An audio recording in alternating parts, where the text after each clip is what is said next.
Hi there, and welcome to a very powerful yet old school episode of Head to Head. Now, I say old school because just like Ford and Chevy and Dodge were doing in the 60s and 70s, the Germans have been locked in an ever-escalating horsepower war for more than a decade. I also say old school because both of these cars feature naturally aspirated V8s. If you don't know, sadly, naturally aspirated German V8s are going the way of the drum brake, the bias ply tire, and the manual transmission. They're just not long for this world. Thankfully, these two cars exist and they're right here. On my left, from the fine folks at Mercedes-Benz and the horsepower meisters from AMG, we have the C63 507 Coupe. And on my right, from Audi and those maniacs at Quattro GmbH, the RS5. Which one of these two hardcore German coupes is best? That's what we're gonna find out.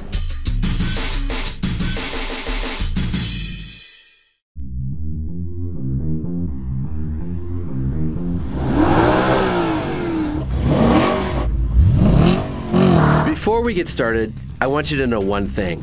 Both of these cars are quicker in a straight line than a Shelby Cobra. In fact, both cars are quicker than a Porsche 959. Using a combination of a fast-shifting dual-clutch transmission and all-wheel drive, the Audi RS5 is able to hit 60 miles an hour in 3.9 seconds. It then beats up the quarter mile in 12.3 seconds at 112.2 miles per hour.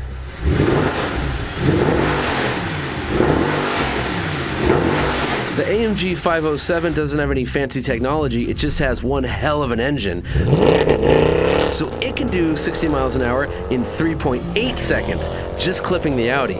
It also just catches the Audi in the quarter mile, doing it in 12.2 seconds with a much higher trap speed of 117.4 miles an hour. The Mercedes also outbrakes the Audi, 103 feet from 60 miles an hour.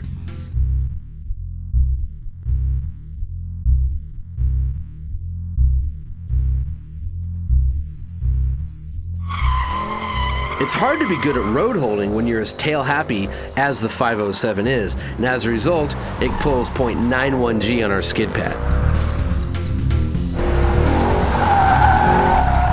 The Audi can nearly pull a G, 0.99 Gs on our skid pad, and it simply annihilates the figure 8, running around it in 24.6 seconds. The 507 can run around the MotorTrend figure 8 in 25.2 seconds. A very good time, though nowhere near as quick as the Audi. So, dynamically, the AMG is faster in a straight line and brakes a little bit better. However, the RS5 can go around corners better and pull more Gs with those monster wheels and tires. However, which one do you want as your fantasy daily driver? Let's go find out.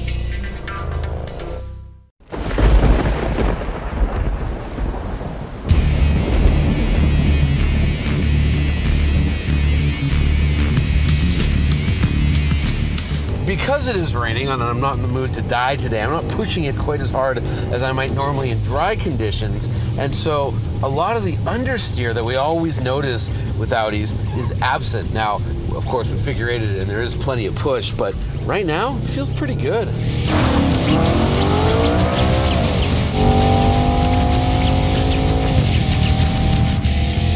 And I think with both of these cars, you have to start with the looks because they're both kind of like evil, sinister looking, mean coupes. But as much as I like the way that 507 looks and I dig that kind of 80s graphic stripe down the side and I like the nostrils in the hood straight off the Black Series, the best looking car here is the Audi. I mean, this thing just looks awesome. It also, I'm very happy to report, drives well.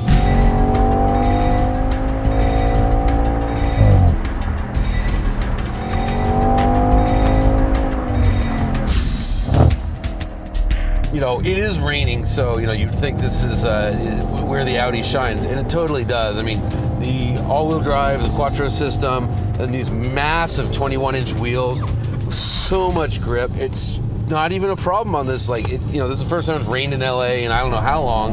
Oil all over the place, no problem. Just sticking to the road.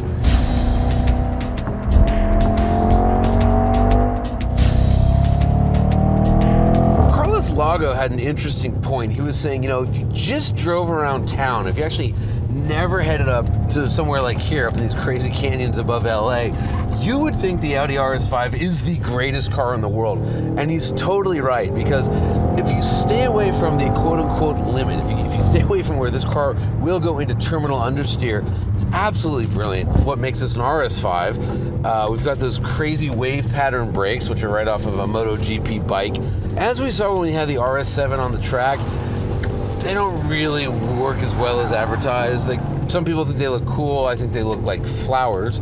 Then you've got the old venerable German Iron Duke, the 4.2 liter V8 lump of an engine, which I've been in love with since I first drove it in the RS4. Now it's pumping out 450 horsepower, pretty stout, huge red line, like 8250 is the red line. It just loves to scream.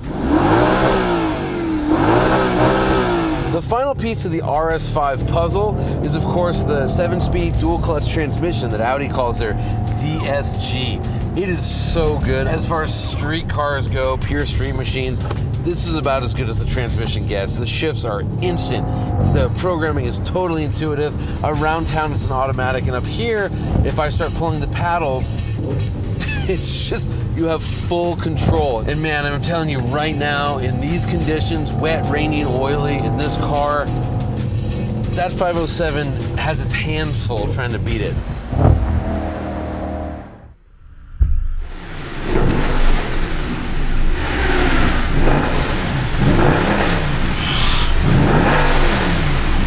Let's talk about the 6.2 liter V8 under this hood. I've dated women that have given me less satisfaction than this engine has. It is a work of art, a masterpiece. I can't believe it's going out of production. Sadly, it is. Despite the 6.3 badges, this is a 6.2 liter naturally aspirated V8, which makes 507 horsepower. I mean, love this motor. Cannot say enough good things about it. Just so quick, so responsive, get on the gas, instant power, so much of it, so much torque, sounds so good. I love this motor. We should talk about the chassis a little bit. I mean, it's so balanced, it's so neutral, it's pretty stiff, it loves to rotate, it just loves to dance down the road. Oh, the brakes, dude, they're actually the exact same brakes off the Black series, the C63 Black, which, you know, a couple years ago, Best Driver's car, we all thought it had the best brakes of any car there. And, you know, there's that old expression, a car is only as good as its brakes. Well, this car's really effing good if that's the case. This steering is so much better than the Audis. Audis totally get you around corners, not a problem, but this car, the steering actually feels good.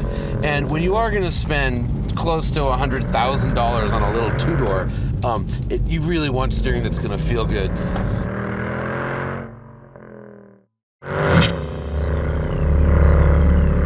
The 507 is one hell of a car. What I don't love is the transmission.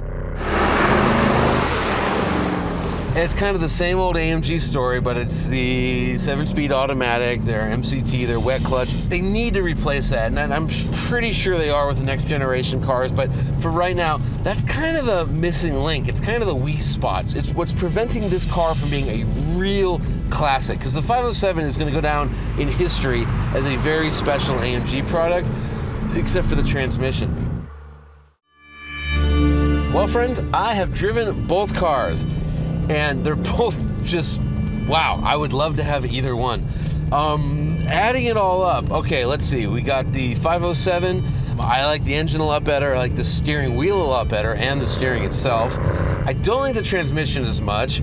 The Audi has more grip because it's got bigger wheels, so it doesn't necessarily ride as well. This one drives better, but the Audi has all-wheel drive, and I can push it harder in the rain. The Audi looks better. Okay, you add all that up, and the winner of this head-to-head is...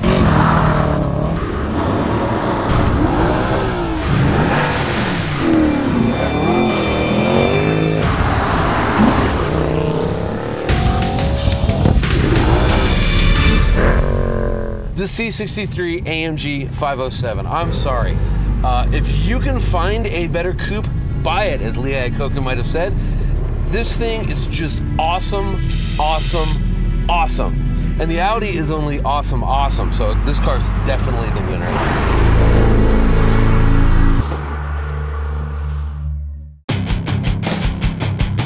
Driven both cars. Driven both cars. Driven both cars. Well, friends. This one just feels so sexy. And, you know what I mean? Like, snakes down the road, and the Audi sort of like beats up the road. I love this motor. Love this motor. I love this engine. I love this engine. I just love this engine. So much torque, so much power. I just love this engine. And the steering wheel feels so good. The final piece of the RS5 puzzle